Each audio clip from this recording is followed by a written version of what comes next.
What's going on, everybody? Caleb Arthur here. Get to go through some just wild news today. Get to take some Q&As if anybody's interested in asking questions. This is about going into 2025, right? It's about mind, body, spirit, business, a little bit of AI, sustainability, stuff like that, right? So the first one on my list is technology and AI. I think it's uh, I think it's been a game changer what artificial intelligence and chat GPT and stuff have been doing for me personally, but also my employees, and then just people that I've just built relationships with over the years. And ChatGPT has absolutely blew my mind. I worked with one of my employees the other day, something that would probably take me a week to a week and a half to put together, a very complex proposal for how to buy and sell and trade energy. And we put in, hey, ChatGPT, what do you need to know from me to be able to build out this proposal in a very unique way that we'd never built one before? And it said, here's the items and the information I need, and we already readily have all that stuff. And so we entered it all in, and it spits out this unbelievable answer that I didn't think was accurate. And I have found ChatGPT in the past to give me errors with mathematical equations. And so the first thing I did was I asked ChatGPT, how did you figure this answer? And then it shows you its entire thought process, which is just mathematical equations really. And I was able to go through it with the employee, and we're like, yep, that's right. Yep, that's right. And then but then at the bottom it said you might think about insurance costs and things like that. I'm like, you know what? Those aren't things that I gave it, but it knew that I would need them in a proposal like that. So I said, okay, what amount should I put in for average for the insurance costs? And it went out and looked, and so and gave me some fair pricing. But I think I think that job creation, job retention, artificial intelligence. You've seen Tesla roll out some robots that eventually will be doing tasks for people. Obviously, I think where it's okay to replace human labor would be in extremely dangerous situations like, underwater welding, recovery, going into certain disaster zones where it's too dangerous to stick a human in it. We've seen where those buildings collapse and they won't let other human rescuers go in because the building's not stable yet. So I think in those kind of scenarios, it's a no-brainer, right? But it's like, how long are we away from getting to the point where AI can replace, CPAs, tax accountant type people, attorneys, and then the problem is like you lose the human element, right? So I was thinking about this the other day, like part of when I was in law enforcement, or part of what attorneys do, there's a human element to it if you think about it. And when you have AI versus AI, let's say you have two AI robots that are attorneys fighting each other, they're going to know what each other's going to do and what each other's going to say. And so you end up losing that human element to where the human element makes mistakes, obviously, on purpose and accidental. You go ask somebody like, hey, what was your eyewitness testimony? What did you see happen? Which isn't always accurate, right? Which can be good and bad. But if you have everything video recorded and audio recorded and AI this and AI that, we're going to live in this AI utopia where everything's going to be monitored. Like, oh, you're too overweight for this. You're too slow for this. You're too dangerous of a driver to insure you anymore. And they're gonna try to tailor us to act like robots eventually. Like, you have to emulate this behavior if you want X, Y, and Z, right? And so I think that's where it's going if we're not careful. So I think we're gonna have to put some good protections in there. I watched, not to go down a rabbit hole, but I watched this thing about the godfather of AI, and he was talking about by possibly 2050 that humans could be. There's a 10% chance humans could be eliminated from the planet. So who knows? Whatever. But I think for businesses, if you're not in AI and you're not learning AI and you're not utilizing it and you're not building out for it, you're going to be behind. You're going to be the company that still handwrites invoices and stuff like that versus having things automated, right? So definitely have those things going on. So got anything going yet? Any questions? So it's just wild where we're headed with AI. So I think that I'll try to do more updates and maybe even show you all some of the tools that we built for AI. One of the things we're working on right now is an AI chatbot for our customers on being able to help them through customer service. And here's where I get a little crossways with AI is I don't want people feeling like that since we're removing the human element of our business that we care less about them. It's more about how to get them accurate information faster and make sure that we are properly helping them through all the steps. And so I think that's one of the big things is how to make AI accurate enough and how to train it in the ways that I would want it to interact with a customer or potential customer. So that's a big one for me. One of the big hot button topics has been sustainability and climate change, and I think that it's gonna seems like most of the world's on board with understanding how to become more sustainable, how to address the issues of climate change. In the United States, it's been a little bit different. It's very polarizing.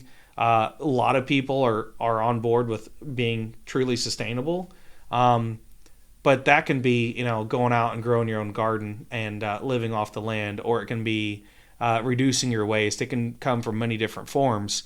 But man, when you talk about the word climate change, like that's, people that are over 50, 55 years old, if you look at the polling, it's very opposite ends of the spectrum on who believes in climate change and who doesn't.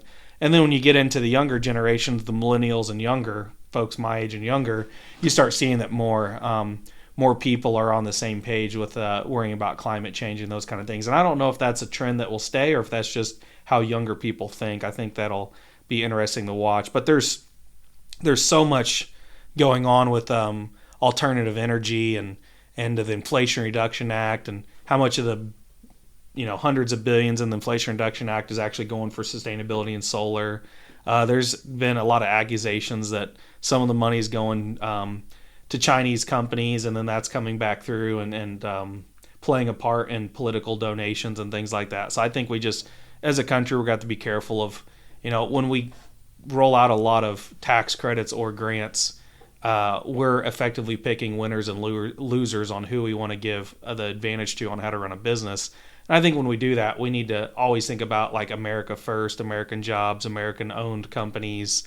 If you have big multi-billion-dollar Chinese companies coming in and they're the ones reaping all the rewards, like is that a good thing for American taxpayer dollars, stuff like that. But the amount of technology that's been advancing for renewable energy has just been insane, and it's sometimes hard to keep up with, right? And then, my gosh, what's some of the other big trends that people have been hitting on? Health and wellness. I mean, I think we all probably know somebody at this point that's taken the weight loss shot, right? And I've played around with it on and off for the last 6-7 months. It's one of those things, when I don't have the side effects, it feels great. I feel great. My inflammation goes down. My body weight stays in check really easily. But man, like when it goes south and when you have some of the side effects that can come with it, it's not fun, right? And so I won't go into gruesome detail about like what it did to my body and how it made me feel and all that kind of stuff. But it was just something that it wasn't worth the risk to me.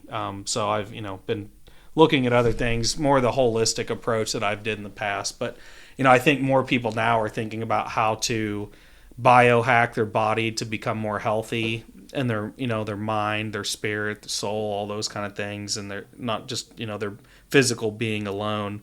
That was something I'd struggled with back in my law enforcement days was having some kind of form of PTSD, and all the doctors trying to look at what was wrong with my physical body and how to address that, when it turned out it really wasn't as much physical as it was like a mental, emotional states that I was in, and I didn't recognize it, and the typical regular doctors I was going to couldn't recognize it or weren't recognizing it. So and then mental health goes along with that, on just like dealing with burnout.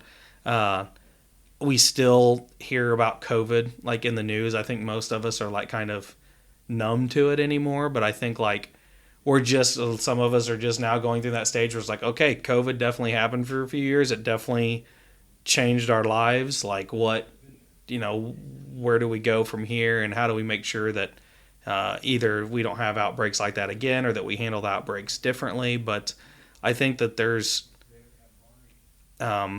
big side effects that are coming through from school age children that didn't get that weren't in school and didn't get education during that time for those year or two, to adults on what it did, sticking everybody, locking them in the house. I mean, it obviously made me look and love and appreciate my family more, being kind of forced to be with them more versus in the business and physically at the business. So, it was good for me, but it wasn't good for a lot of people, and it set a lot of people back, right? In their personal finance and investments, right? I mean, my gosh, like at this point, so when I started talking about Bitcoin in 2014, 2015, I don't know if I really ran into anybody that knew what I was talking about. There might have been 4 or 5 people out of thousands of people that I would talk to or engage with on social media that knew what Bitcoin was. And now, I mean, my kids, 6, 7-year-olds, they understand somewhat enough to know what about cryptocurrency and how to talk about it, or Bitcoin. And so it's radically changed the landscape. Now you've got BlackRock and all these massive, $1 trillion holding companies that are buying Bitcoin and creating Bitcoin EFTs and all that. Not to get too confusing, but I think it was in 2018. I built a cryptocurrency off Ethereum without getting too down in the weeds, but I built a token for Sun Solar for our customers that do like leasing and all the payments that come in and out. And I looked at launching it and met with 2 different attorney groups, and both of them recommended that I not launch it and take the risk. And so I didn't at that time. And, I regret it, because once the federal government came out, they came out with regulations around it, and I would have been in compliance. And, that would have been a multi-$100 million opportunity to be on the bandwagon of. And so while I was mining cryptocurrency and buying it at the time and still do those investments, it wasn't near the scale it was at. And so I've started working with my team again about how to kind of dust off the old Sun Solar cryptocurrency and bring it into 2025 and beyond, and how that would look. So I think that's a big thing. And people are trying to figure out how to survive right now. It's how hard is it for, a young married couple, or really any couple or single individual, to go buy a house? Like, how much money do you have to have for a down payment? How do you buy a house? How do you ever create any equity or value in your nuclear family long term? And that's something that we're literally on the cusp. We've got transactions happening today with me and my cousin Kingston, where we are going to build a sustainable community. And the sustainable community is going to be for teaching people how to build energy efficient homes, straw bale, natural, different natural techniques, kind of like when I built my straw bale house 15, 16 years ago. And teaching people how they can live sustainably without going and spending $800,000-$900,000, right? Like, how to teach somebody to build a house with their own bare hands for 50 or 60 grand. And it's not going to be some huge fancy house, but guess what? It's going to be a safe place to keep you dry, keep you warm. You're going to be able to cook in it. You're going to be able to live in it, and you can expand upon it. And I think that has been lost over the years so drastically that it's time that we make a change and we show people how to do it. Some of the other big things that people have talked about, pop culture and entertainment. That's something that I'll get into later on. It's not a big thing for me. The impacts of social media on younger generations, I see it with my own kids. I've started limiting screen time with TVs, tablets, games. I've always limited it, but now it's becoming like a more extreme limited thing when my children's behavior does not align with who I know they truly are. It's usually connected to not necessarily as much social media as it just like YouTube and Fortnite and games like that. So that's a big thing for me. Career and entrepreneurship, obviously started my own company, but that's been a big highlight. People figuring out what they actually want to do in life. I think now more than ever, people are interviewing companies that they want to work for versus companies interviewing employees to hire them for a job.